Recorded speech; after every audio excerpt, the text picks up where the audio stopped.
Na escola, aprendemos que só existem 3 estados da matéria, que são sólido, líquido e gasoso. Mas será que só existem 3 estados da matéria? Será que se colocarmos a matéria em todos os tipos de temperatura só vamos obter 3 estados? E entre esses estados, qual deles é o mais poderoso? Nesse vídeo, vamos responder a essas perguntas.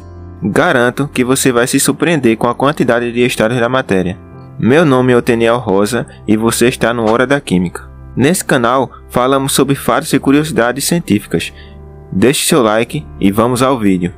Para entendermos os estados da matéria, precisamos saber sua definição. Portanto, um estado da matéria é determinado pelo distanciamento entre as moléculas, conexões moleculares e energia cinética que movimenta as partículas de uma amostra. Ou seja, atingimos um estado da matéria quando colocamos uma parte dela a algumas temperaturas capazes de manipular o distanciamento entre as moléculas e os tipos de energia ali presentes. Um exemplo clássico desse fenômeno é a água, onde temos a formação dos 3 primeiros estados da matéria. Quando colocamos um cubo de gelo a temperaturas maiores que 0 graus Celsius, as moléculas da água começam a se distanciar umas das outras, até chegar ao estado líquido, onde as moléculas estão bem mais dispersas. Se continuarmos o processo e aumentarmos a temperatura, as moléculas da água recém-formadas irão se distanciar ainda mais e passar do estado líquido para o gasoso. Porém, sabemos que na natureza existem vários outros tipos de matéria, que são formados por vários elementos presentes na nossa tabela periódica. E se colocarmos esses elementos em situações ainda mais extremas de temperatura, o que aconteceria?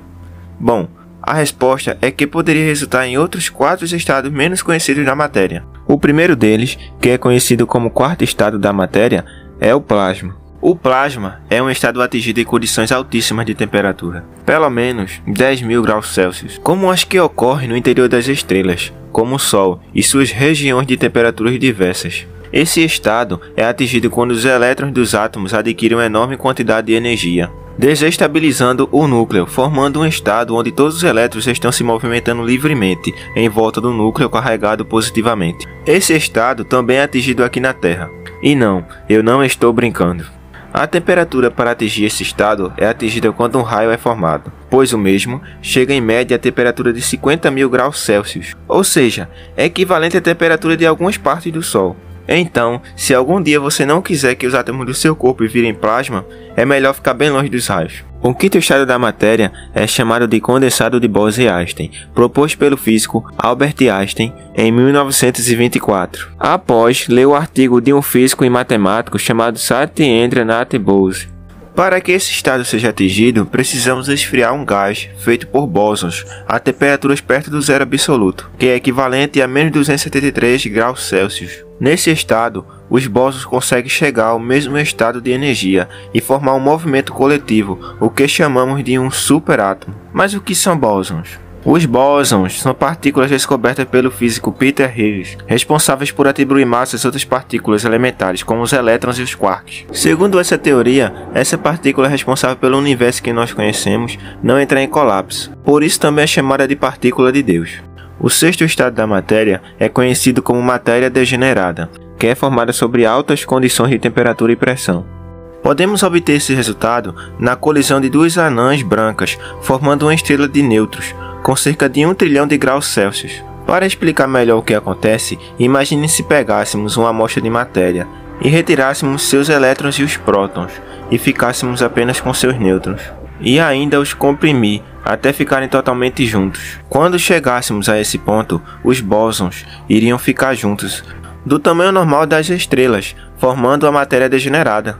Agora, vamos para o último estado da matéria. Mas antes disso, temos que saber o que são quarks e gluons. Quarks e gluons são partículas fundamentais da matéria, que formam os prótons e os nêutrons. Agora, imagine se pegássemos um átomo para aquecermos seu núcleo, até que os prótons ficassem totalmente livres.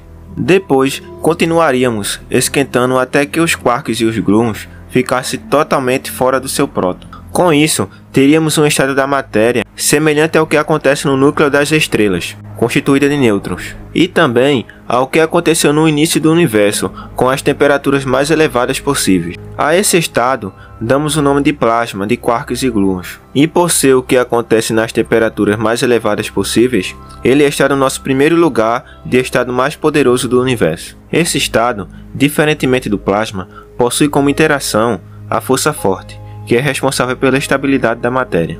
Apesar desse estado acontecer em situações extremas, é possível reproduzir o experimento no acelerador de partículas. Bom, com tudo isso, podemos afirmar que até o momento a matéria possui 7 estados fundamentais. Os 3 primeiros são os que aprendemos na escola: sólido, líquido e gasoso. E os outros só ocorrem em situações extremas, que são plasma, condensado de Bose-Einstein, matéria degenerada e plasma de quarks e gluons. Se você gostou do vídeo, se inscreva no canal, comente se você sabia da existência de todos esses estados da matéria e divulgue para que esse conhecimento chegue a mais pessoas. Até o próximo vídeo.